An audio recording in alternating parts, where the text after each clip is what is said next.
राधे राधे प्रिय भक्तजनों, आपका स्वागत है आपके अपने YouTube channel magical world of Achyut पर। आज हम इस वीडियो में अजा एकादशी व्रत कथा तथा उसके महात्म्य के बारे में जानेंगे।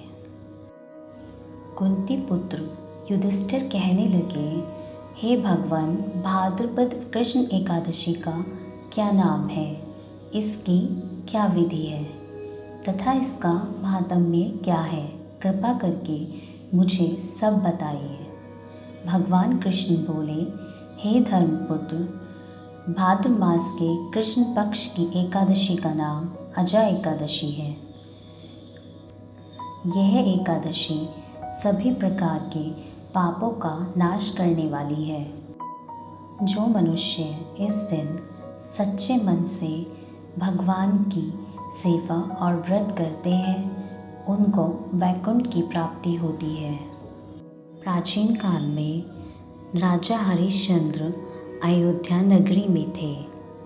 उनके द्वार पर एक श्यामपट लगा था, जिसमें मणियों से लिखा हुआ लेख था कि इस द्वार पर मुँह मांगा दान दिया जाता है। ऋषि विश्वामित्र ने पढ़कर कहा, मणियों का लेख मिथ्या है।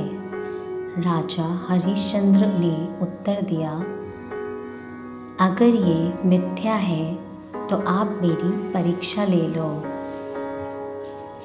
ऋषि विश्वामित्र बोले, ठीक है, अपना राज्य मुझे दे दो। राजा हरिश्चंद्र बोले, राज्य आपका है, और क्या चाहिए? ऋषि विश्वामित्र बोले, दक्षिणा भी तो लेनी होगी।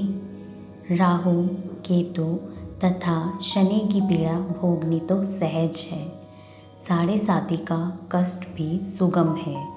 मेरी परीक्षा में पास होना बहुत कठिन है। आपको मुर्दे जलाने होंगे, आपकी रानी को दासी बनना पड़ेगा। यदि इन अत्याचारों का आपको भय नहीं तो श्री गणेश करके हमारे साथ काशी चलो। राजा हरिश्चंद्र ने धर्म का सत्कार किया। आप भंगी के सेवक बने और रानी दासी बनी। पुत्र को नाग ने डस लिया।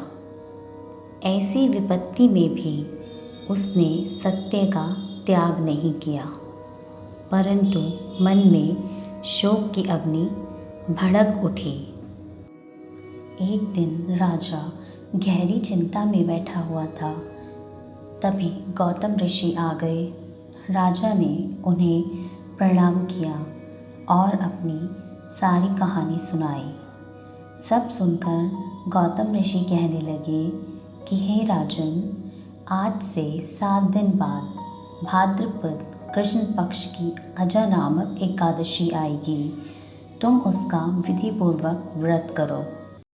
इस व्रत के प्रभाव से तुम्हारे सभी संकट दूर हो जाएंगे, समस्त पाप नष्ट हो जाएंगे।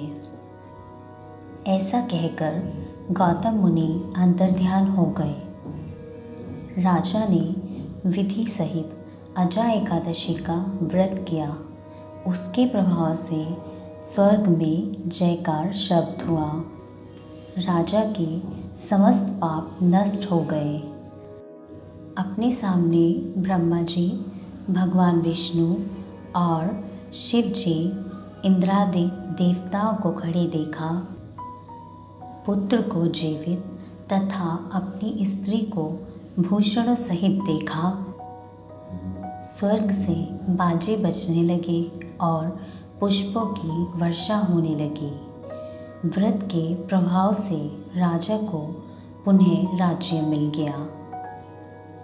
अयोध्या आकर एकादशी का पूर्ण सत्कार किया गया। उसके राज्य में बालक, वृद्ध सब एकादशी व्रत करते थे। एकादशी व्रत के प्रभाव से परिवार सहित अंत में राजा स्वर्ग को प्राप्त हुए। इस कथा के महात्म्य का फल अश्वमेध यज्ञ के समान होता है। हे राजन, यह सब अजा एकादशी के प्रभाव से ही हुआ। जो मनुष्य यत्न के साथ विधि पूर्वक इस व्रत को करते हैं उनके समस्त पाप नष्ट होकर वे वैकुंठ को जाते हैं। राधे राधे।